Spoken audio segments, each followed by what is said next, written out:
Hello guys, welcome back to another video. तो guys, इस video में हम लोग एक इंफ्रास्ट्रक्चर पेनी स्टॉक के बारे में डिस्कस करने वाले हैं। ये जो कंपनी है, ये कंपनी आप लोगों को 100% प्लस के रिटर्न दे रही है and company is also expected to give a good quarterly result in December quarter. तो जितना एक्सपेक्ट किया जा रहा है उतना ही अगर प्रॉफिट दिसंबर की क्वार्टर में ये कंपनी दे देती है तो आप लोग उस दौरान एक बहुत ही सही रिटर्न एक्सपेक्ट कर सकते हो फ्रॉम दिस कंपनी। इस कंपनी में 73% के आसपास की प्रोमोटर्स की होल्डिंग है एंड हम अब जैसे छोटे मोटे रिटेलर्स की जो होल्डिंग है इस कंपनी में वो अराउंड 10% के आसपास निकल के आ रही है। तो गाइज, इस वीडियो में हम लोग बेसिकली 3 पॉइंट्स कवर करेंगे। First point is fundamental analysis. यहाँ पे हम लोग देखेंगे कि कंपनी कौन सी है एंड कंपनी फंडामेंटली कैसी है for short term trade and long term investment purpose. Second point is volume analysis. Volume को एनालाइज करके हम लोग फ्यूचर ट्रेंड के बारे में अंदाज़ा लगाने की कोशिश करेंगे। And the third point is technical analysis. यहाँ पे हम लोग डिस्कस करेंगे टेक्निकल्स के बारे में, मतलब कहाँ पे आप लोग बाई करके चल सकते हो एंड आप क्या रहेगी आप लोगों की टारगेट। तो गाइस, बिना टाइम वेस्ट किए पहली पॉइंट की तरफ बढ़ते हैं और देखते हैं कि कंपनी कौन सी है एंड कंपनी फंडामेंटली कैसी है। तो गाइज, यहाँ पे आप लोग कंपनी का नेम देख सकते हो, माधव इंफ्रा प्रोजेक्ट्स लिमिटेड। और कंपनी जो है वो बेसिकली एक इंफ्रास्ट्रक्चर कंपनी है एंड उसके साथ साथ सोलर पावर भी जनरेट करती है। कंपनी सिर्फ और सिर्फ BSE में लिस्टेड है। और अगर कंपनी के बारे में कुछ डिटेल में इंफॉर्मेशन चाहिए हो तो कंपनी का वेबसाइट में जाके आप लोग डेफिनेटली चेक कर सकते हो। कंपनी के बारे में डिस्कस करें तो 182 करोड़ की कंपनी की मार्केट कैप है। कंपनी की पी ऑलमोस्ट 21 की है। ROCE 4.19% एंड लास्ट 6 मंथ्स की रिटर्न ऑलमोस्ट 37% के आसपास निकल के आ रही है। कंपनी की return on equity and last 3 साल की सेल्स ग्रोथ दोनों ही नेगेटिव में है। बुक वैल्यू से ऊपर ट्रेड कर रही है एंड अगर एक साल में देखा जाए तो 100% प्लस की ये कंपनी आप लोग को रिटर्न दे रही है। डिविडेंड नहीं देती है कंपनी एंड फेस वैल्यू 1 की है। प्रोज एंड कॉन्स के बारे में डिस्कस करें तो यहाँ पे देख सकते हो, एक पॉइंट तो मैंने वीडियो की स्टार्टिंग में ही डिस्कस कर दिया था और दूसरी पॉइंट है कि कंपनी ने डेब्ट रिड्यूस किया है। कॉस्ट में डिस्कस करें तो company has low interest coverage ratio. Company की लास्ट 5 साल की जो सेल्स ग्रोथ है वो काफ़ी कम है 5 साल की कंपैरिजन में, अराउंड 5.5% के आसपास है। एंड लास्ट 3 साल की जो रिटर्न ऑन इक्विटी है कंपनी की वो नेगेटिव में जा चुकी है। Contingent liabilities of ₹377.63 crore. Quarterly result के बारे में डिस्कस करें तो गाइज, यहाँ पे आप लोग देख सकते हो कंपनी बेसिकली एक प्रॉफिटेबल कंपनी रहने वाली है एंड करंट TTM में कंपनी जो है वो 9 करोड़ के आसपास की प्रॉफिट शो कर रही है। उसके बाद बैलेंस शीट के बारे में डिस्कस करें तो गाइज, यहाँ पे आप लोग देख सकते हो, यहाँ पे भी मतलब दिसंबर क्वार्टरली से रिलेटेड कोई भी अपडेट नहीं है, लेकिन अकॉर्डिंग टू सितंबर की क्वार्टर कंपनी ने रिजर्व को इंक्रीज करके अपनी डेब्ट को रिड्यूस किया है। मतलब कंपनी की बैलेंस शीट में इंप्रूवमेंट होते हुए नजर आएगी आप लोगों को यहाँ पे। अभी देखते हैं कि दिसंबर क्वार्टर में क्या होता है, वो तो आप लोगों को दिसंबर क्वार्टर के रिजल्ट आउट होने के बाद ही पता चलेगा। लेकिन कैश फ्लोज में यहाँ पे अगर देखा जाए तो कैश फ्लोज में ना ही सितंबर क्वार्टरली से रिलेटेड कोई भी अपडेट है ना ही दिसंबर से, तो कुछ कह नहीं सकते। हो सकता है पॉजिटिव में हो सकता है ना हो। उसके बाद शेयर होल्डिंग पैटर्न के बारे में डिस्कस करें तो यहाँ पे देख सकते हो लगभग 73% के आसपास की प्रोमोटर्स की होल्डिंग है एंड पब्लिक की होल्डिंग 27.35, और 27.35 में भी काफ़ी सारे बड़े रिटेलर की होल्डिंग है। यहाँ पे देख सकते हो आप लोग 3 ही बड़े रिटेलर है यहाँ पे देख सकते हो। और अगर ये सब कुछ कैलकुलेट करते हो तो हम जैसे छोटे मोटे रिटेलर की जो होल्डिंग है वो अराउंड 11.31% के आसपास निकल के आ रही है इस कंपनी में। अभी कंक्लूजन पे आते हैं कि कंपनी एक्चुअली कैसी है for short term trade and long term investment purpose. तो पहले शॉर्ट टर्म के बारे में डिस्कस कर लेते हैं। देखो गाइस, मैं यही बोलूँगा आप लोगों को, एक सेकंड में दिखाता हूँ। देखो यहाँ पे है ओवरऑल एक चार्ट कंपनी की, ठीक है।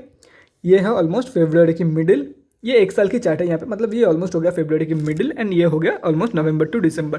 तो अगर किसी ने शॉर्ट टर्म, पहले शॉर्ट टर्म ट्रेड का मतलब क्या है, अगर 12 महीने से पहले आप लोग प्रॉफिट बुकिंग कर लेते हो तो वो शॉर्ट टर्म कैपिटल गेन के अंदर आती है। ये तो फिर शॉर्ट टर्म ट्रेड्स भी हम लोग उसे बोलते हैं, कोई कोई बंदा मिड टर्म ट्रेड भी उसे बोलते हैं, लेकिन टेक्निकली उसको हम लोग शॉर्ट टर्म ट्रेड बोलते हैं। अगर मान लेते हैं कि कोई भी बंदा फिर मिडिल में बाय किया होगा लास्ट ईयर, हाँ ये कंपनी, इस कंपनी में मैं शॉर्ट टर्म ट्रेड लूँगा, फरवरी के मिडिल में बाय किया होगा और उसका जो टारगेट होगा वो नवंबर एंड या फिर दिसंबर की स्टार्टिंग में होगा कि हाँ नवंबर एंड या दिसंबर की स्टार्टिंग में मैं एग्जिट करके निकल जाऊंगा फ्रॉम दिस कंपनी। तो उसका क्या हुआ होगा, वो लॉस बुकिंग किया होगा या तो फिर कॉस्ट टू कॉस्ट निकाला होगा। मतलब कॉस्ट टू कॉस्ट भी अगर निकलता है वो, तो भी टैक्स देने के बाद उसको लॉस नहीं पड़ेगा। Sorry for that notification sound guys. हाँ, जैसे कि मैं बोल रहा था, चाहे ऐसे देखो या वैसे उसको लॉस नहीं पड़ा होगा। तो शॉर्ट टर्म के लिए मैं बिल्कुल भी रिकमेंड नहीं करने वाला हूँ। इससे अच्छा आप लोग स्विंग ट्रेड करो। और रही बात लॉन्ग टर्म की, देखो आप लोग ऐसे कंपनी में क्यों इन्वेस्ट करते हो, ऐसे पेनी स्टॉक्स में क्यों इन्वेस्ट करते हो, नॉर्मल रिटर्न के लिए तो ऑब्वियसली नहीं करते होगे ना। आप लोग पेनी स्टॉक्स में इन्वेस्ट इसलिए करते हो, क्या पता ये पेनी स्टॉक मल्टीबैगर बन जाए।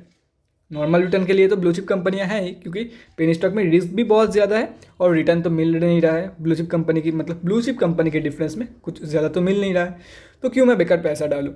अगर आप लोग इस बात से एग्री करते हो देन मैं तो आप लोग को यही बोलूँगा, don't go for it. 100% return के लिए मैं कोई भी ब्लू चिप कंपनी में पैसा डालूंगा, क्यों बेकार में एक पेनी स्टॉक में पैसा डाल के अपने पैसे को रिस्क में डालूंगा। पेनी स्टॉक में सबको पता है रिस्क है। तो अकॉर्डिंग टू इट्स फंडामेंटल्स मुझे मल्टीबैगर बनने के चांसेस काफ़ी कम नज़र आ रहा है। बाकी अगर रिस्क लेना चाहते हो तो जितना कैपिटल आप लोग खोने के लिए रेडी हो उतना ही लगा दो, 100-200 रुपया लगा दो। अगर मल्टीबैगर रिटर्न देती है कंपनी तो मल्टीबैगर बना के देगी, लेकिन नॉर्मल रिटर्न के लिए लास्ट ईयर के जो रिटर्न है नॉर्मल रिटर्न के लिए वर्थ इट बिल्कुल भी नहीं रहेगा ये कंपनी, क्योंकि इससे बहुत ही मतलब इससे नेग्लिजिबल रिस्क में, इसमें अगर रिस्क 100 है तो ब्लू चिप कंपनी में रिस्क 1 रहता है। तो उतना कम रिस्क में इससे ज़्यादा रिटर्न कहीं कहीं ब्लू चिप कंपनी देके चली जाती है। इसलिए बाकी आप लोगों के हाथ में है, अगर आप लोग करना चाहते हो तो कर सकते हो, अदरवाइज़ मैं रिकमेंड नहीं करने वाला हूँ। अपने एक बार खुद फंडामेंटल देखना है आप लोगों को, अगर ठीक लगे company then you can definitely go for it, otherwise leave it. ये हो गया हमारा फर्स्ट पॉइंट। अभी हम लोग बढ़ते हैं हमारे सेकंड पॉइंट की तरफ और देखते हैं कि आज क्या हुआ है कंपनी में बेसिकली। तो गाइस सिर्फ और सिर्फ BSE में लिस्टेड कंपनी है, तो हम लोग आ चुके हैं BSE के वेबसाइट पे, यहाँ पे देख सकते हो आप लोग। और कंपनी जो है अभी 7 रुपये के आसपास ट्रेड कर रही है एंड कंपनी BSE के ग्रुप X में लिस्टेड है, मतलब इसमें इंट्राडे ट्रेड्स लेना अलाउड है। अभी देखते हैं कि आज कितनी क्वांटिटी में ट्रेड हुआ है और उसमें से कितना इंट्राडे क्वांटिटी निकल के आ रही है।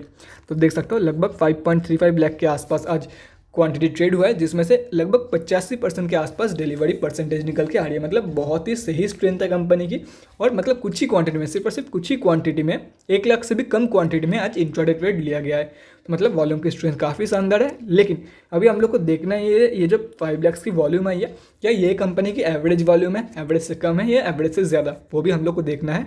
और वो हम लोग को तीसरी पॉइंट पे देखेंगे कि मतलब देखो, वो जानने के लिए हम लोग को चार्ट में जाना पड़ेगा और चार्ट में ही पता चलेगा कि एवरेज वॉल्यूम से कम है या ज़्यादा।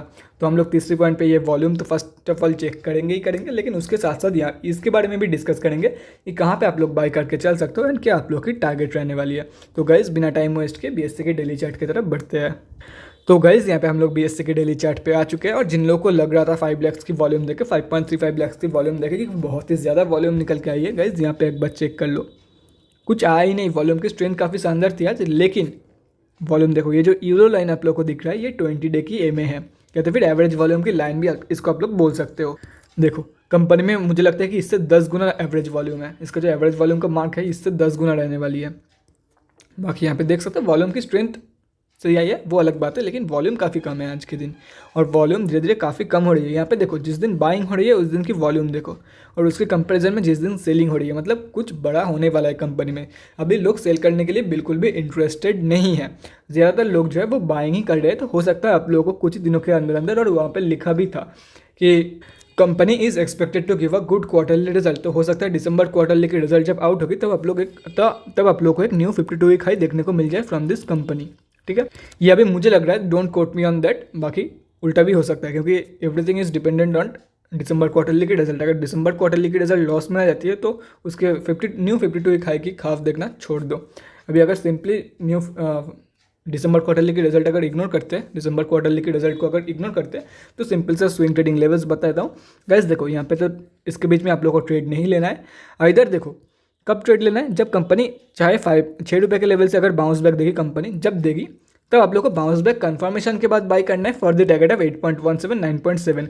और अगर मान लो कि बीच में यहाँ पे कंसोलिडेट करते करते कंपनी 8.17 के ऊपर प्रॉपर्ली क्लोजिंग कर देती है, तो 8.17 के ऊपर कंपनी ने प्रॉपर्ली क्लोजिंग किया है, इसकी कंफर्मेशन के बाद आप लोग को बाई करना है। कंफर्मेशन में बार बार क्यों बोल रहा हूँ, देखो यहाँ पे 6 रुपये के ऊपर कंपनी ने क्लोजिंग कर दिया था, लेकिन क्या हुआ, फिर से इसके अंदर ही आ गया कंपनी। इसलिए मैं हमेशा बोलता हूँ कंफर्मेशन के बाद ही एंटर करना है आप लोगों को, कंफर्मेशन के बाद आप लोगों को एंटर करना है for the target of 9.7 11.18 and 12.76। Okay, as simple as that. तो guys that's it for this video, अगले वीडियो में मिलते हैं गाइज। अगर आप लोग चाहते हो तो ये जो सभी लेवल्स है इसके एक बार स्क्रीनशॉट लेके रख सकते हो, या तो फिर कहीं पे नोट डाउन भी करके रख सकते हो। करंट मार्केट प्राइस मैंने इरेज कर लिया है ताकि कोई भी कंफ्यूजन ना हो रिगार्डिंग द लेवल्स। तो guys thanks for watching this video. और गाइज अगर आप लोगों के मन में कोई भी डाउट या क्वेरी रहती है स्टॉक मार्केट या किसी भी स्टॉक से रिलेटेड, तो कमेंट सेक्शन में कमेंट करके मुझसे पूछ सकते हो, या तो फिर मेरे इंस्टाग्राम का लिंक आप लोगों को डिस्क्रिप्शन बॉक्स में मिल जाएगा, जाके वहाँ पर मुझे DM कर सकते हो for an 1-on-1 conversation. Thanks again for watching guys, bye guys, and definitely guys stay safe.